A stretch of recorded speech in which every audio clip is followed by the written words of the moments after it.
Bonjour à toutes et à tous et bienvenue dans cette série de podcasts consacrée à la question de la gestion de crise en partenariat avec Rennes School of Business. Nous allons évoquer dans ce premier podcast un pays central dans le concert des nations mondiales, une grande puissance chiite au Moyen-Orient, la grande puissance chiite au Moyen-Orient, puissance démographique également, en proie à des sanctions économiques internationales depuis maintenant plus de 15 ans. Il s'agit bien sûr de la République islamique d'Iran. Et pour en parler aujourd'hui, j'ai le plaisir d'accueillir dans ce podcast Thomas Flichy de la Neuville. Thomas, bonjour, vous êtes donc titulaire de la chaire de géopolitique à Rennes School of Business. Alors peut-être avant toute chose, Thomas, est-ce que vous pouvez vous présenter plus amplement à nos auditeurs ? Alors j'enseigne la géopolitique depuis une quinzaine d'années. Je l'ai enseigné d'abord à l'école navale, puis à l'école spéciale militaire de Saint-Cyr. Et aujourd'hui, j'anime un programme de géopolitique au sein de Rennes School of Business. Un programme qui hybride finalement le management et les humanités. Ouais, voilà, très clair. Merci à vous en tout cas Thomas pour cette présentation. On va rentrer maintenant donc dans le vif du sujet, donc l'Iran et le monde iranien. Avec cette première question peut-être, donc quelle est la particularité, on va dire, de l'Iran, de sa civilisation, justement dans ce concert des nations au Moyen-Orient ? Eh bien, quand on regarde la liste des savants musulmans dans le monde, on se rend compte que la plupart de ces savants sont d'origine persane. Donc l'Iran, si on veut donner une caractéristique sur ce qui fait sa particularité, c'est, on pourrait dire, son imagination, sa créativité. Et cette créativité, elle s'enracine dans la poésie, dans la littérature persane, une civilisation qui a résisté à peu près 1000 ans d'invasion, turque, arabe, mongole et bien d'autres, et qui a su puiser finalement dans son fond culturel propre le ressort pour pouvoir surmonter ces invasions. Alors, on le sait, l'élection américaine de Joe Biden va peut-être être déterminante pour la région, en particulier pour l'Iran. C'est peu de le dire, Donald Trump était particulièrement hostile à l'égard de ce pays. Qu'en est-il donc de cette élection ? Est-ce qu'elle va fondamentalement changer les choses en Iran ? Alors quand on regarde l'élection présidentielle précédente, lorsque Trump a été élu, sa différence avec son opposante était la suivante. Trump était plutôt sur une logique isolationniste, donc moins faire intervenir l'Amérique dans les affaires du monde et réguler les guerres qu'avait lancées l'Amérique. En revanche, son opposante était interventionniste et belliciste et soutenue par finalement les lobbies de l'armement. Mais il y avait une exception dans cette opposition, et cette exception c'était l'Iran. Et donc Trump a été plutôt dur vis-à-vis de l'Iran. On sait qu'il a laissé les rênes de la diplomatie à son gendre Jared Kushner, et d'ailleurs Jared Kushner a remporté beaucoup de victoires au Moyen-Orient, notamment des reconnaissances diplomatiques par les Émirats arabes unis d'Israël, et avec l'élection de Joe Biden, on a un renversement de posture, puisque à l'image d'Obama, Joe Biden va être plus compatissant vis-à-vis de l'Iran, et d'ailleurs on a pu voir des premiers signes où les États-Unis, où Joe Biden montre que les États-Unis veulent revenir à des négociations sur les questions nucléaires de concert avec les Européens. Donc on voit un changement de posture. On peut ajouter à cela le fait que l'Arabie Saoudite a massivement soutenu, d'un point de vue financier, la campagne de Trump. Et donc l'Arabie Saoudite, aujourd'hui, est plutôt en froid avec les États-Unis. Alors justement, on a cette opposition classique structurelle depuis maintenant des décennies donc au Moyen-Orient entre l'Iran chiite et l'Arabie Saoudite d'une part sunnite. Quel est aujourd'hui l'équilibre des forces ? Qu'en est-il aujourd'hui justement de cet équilibre un petit peu des rapports de force au Moyen-Orient ? On pourrait dire que l'Iran est neutralisé d'un point de vue géopolitique, lui qui est allié aux grandes puissances continentales eurasiatiques que sont la Chine et la Russie. À l'inverse, l'Arabie Saoudite est toujours arrimée au bloc occidental, donc aux États-Unis, à Israël, à l'Angleterre, à la France, à l'Europe, avec des relations économiques très suivies. Mais cette Arabie Saoudite reste fragile d'un point de vue géopolitique, et donc les rapports entre les deux grandes puissances régionales du Moyen-Orient pourront évoluer dans les mois qui vont venir. On se souvient de l'assassinat de Soleimani par les États-Unis. Soleimani négocie en réalité en Irak pour le compte des Iraniens un rapprochement avec l'Arabie Saoudite. Et ce rapprochement n'était naturellement pas souhaité par les États-Unis, qui jouent sur l'opposition entre ces deux puissances régionales.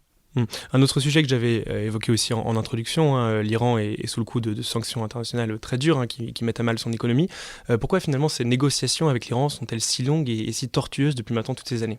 les Iraniens ont une façon très particulière de négocier qui est due à leur histoire et en fait au siècle d'invasion, aux 1000 ans d'invasion qu'ils ont connus.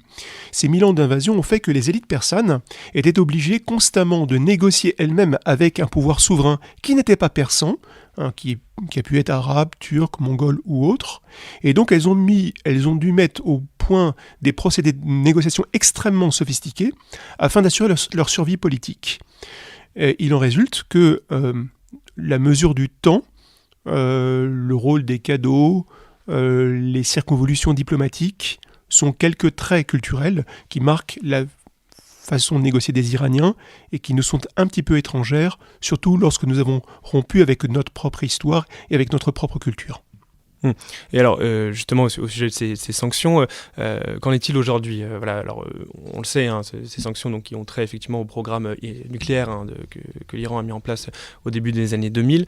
Est-ce que concrètement, alors on l'a dit avec l'arrivée de Joe Biden au pouvoir, mais aussi avec cette nouvelle donne un petit peu géopolitique qui est en train de se dessiner dans la région, est-ce que les choses ont aujourd'hui des chances d'aboutir ou est-ce que l'Iran se retrouve finalement encore dans une sorte d'angle mort géopolitique aujourd'hui ? Alors, je pense que pour des raisons à la fois mécaniques, dues au fait que, bloqué du côté occidental, l'Iran s'est retourné vers l'Orient, donc vers la Chine qui s'est emparée de son marché pétrolier, et vers la Russie, qui l'aide d'un point de vue militaire. Pour ces raisons mécaniques d'alliance entre trois puissances continentales qui ont un déficit maritime, l'Iran reste dans un angle mort. Et il y a une deuxième raison, c'est une raison idéologique. L'Iran est à peu près le seul pays au monde qui ait construit un discours idéologique de critique de la mondialisation, un discours assez construit et sophistiqué, et pour ces deux raisons, à la fois idéologiques et mécaniques, eh bien, ce pays a beaucoup de chances de rester bunkérisé, on pourrait le dire. Alors, une autre question aussi un petit peu connexe à ce niveau-là.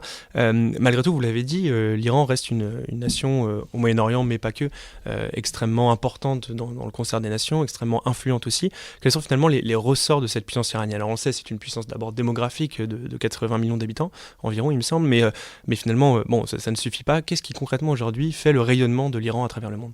Alors il y a sa démographie, il y a aussi sa langue. Donc le persan est parlé en Afghanistan, il est parlé au Tadjikistan, mais on parle aussi des langues très proches du persan, comme l'hindi dans tout le sous-continent indien. Donc il faut se souvenir que jusqu'à la fin du 19e siècle, le persan a été la langue parlée par les élites savantes et commerciales depuis l'Inde jusqu'à la Turquie. Donc il y a le fond culturel et le fond de civilisation. Et je pense que c'est le principal ressort de l'Iran, une puissance qui n'a jamais pu se constituer tant qu'elle restait confinée sur le plateau iranien. Une autre question maintenant aussi concernant donc, la jeunesse iranienne, puisque voilà, on le sait, pour ceux qui ont bien révisé leur programme de géopolitique, il y a eu donc cette révolution, cette révolution coranique à la fin des années 80, en 1979. Aujourd'hui, on voit l'émergence d'une génération qui n'a pas forcément connu cette période, en tout cas qui a toujours baigné effectivement dans ce régime assez particulier à travers le monde. Voilà, concrètement, quelles sont aujourd'hui les aspirations de cette jeunesse ? À quoi aspire-t-elle, elle qui a vécu pendant toute une partie de sa vie sous le régime des sanctions et donc sous une sorte de défiance à l'égard de l'Iran assez globalisée, j'allais dire. Alors les Iraniens ont quelquefois des attitudes assez paradoxales. On a une jeunesse qui est dynamique, qui est très bien scolarisée, en particulier la population féminine. Elle est en grande partie scolarisée à l'université. Donc une jeunesse très bien formée aussi sur des métiers techniques.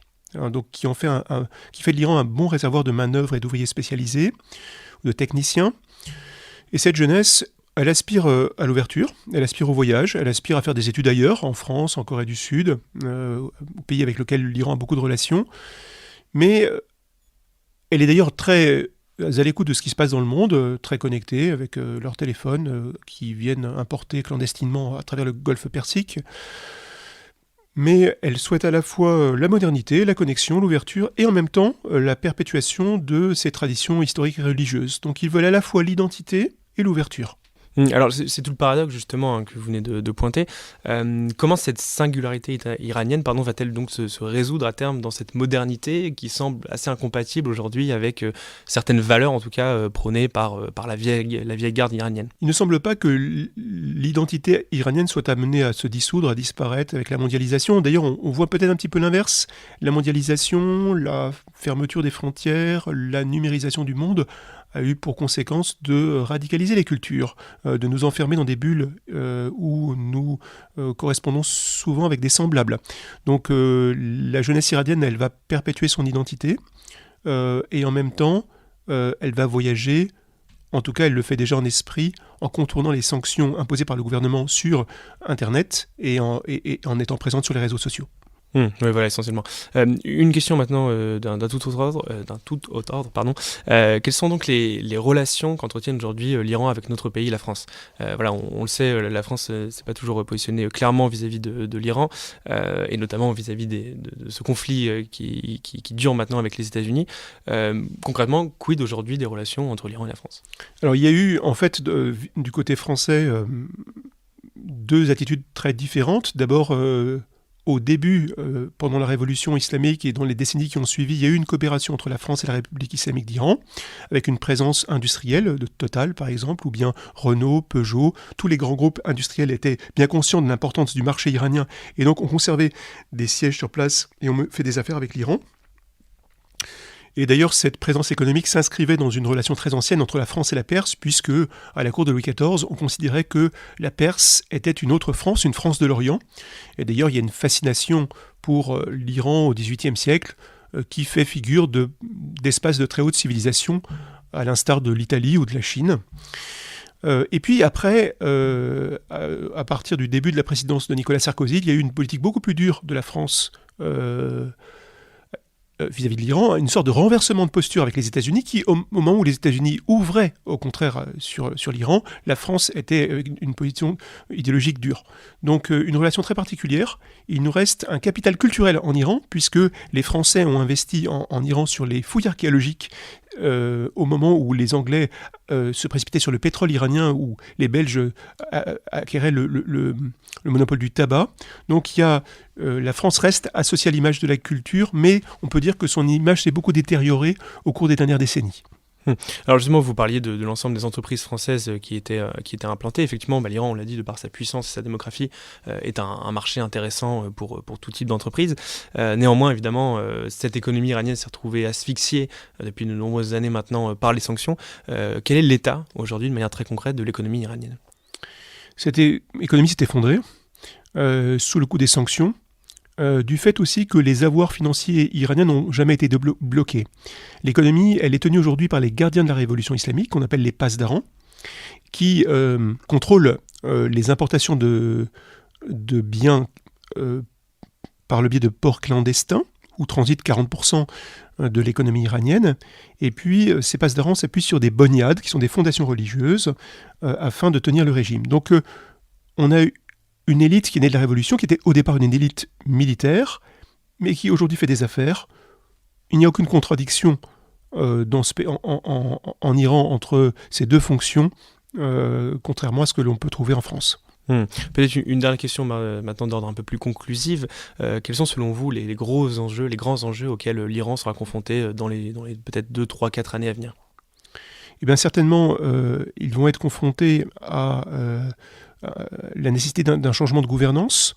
Ils vont être confrontés également à la montée en puissance de l'influence russe dans la région, qu'on a bien senti en Syrie, mais qui se fait sentir également dans leur pays, et au potentiel désengagement américain du Golfe Persique, et la montée en puissance chinoise. Le rêve pour l'Iran restant de maintenir finalement une politique d'équilibre. Afin de maintenir leur indépendance, il leur faut s'ouvrir à la fois sur l'Orient, sur l'Inde et la Chine, et à l'Occident, sur les États-Unis et l'Europe. Voilà, ce sera le mot de la fin. Un grand merci à vous, donc Thomas Flichier de La Neuville, je le rappelle, donc titulaire de la chaire de géopolitique à Rennes School of Business. Merci à vous d'avoir écouté ce podcast. Et moi, je vous dis donc à très bientôt pour un nouveau podcast sur Majeure Prépa. Merci.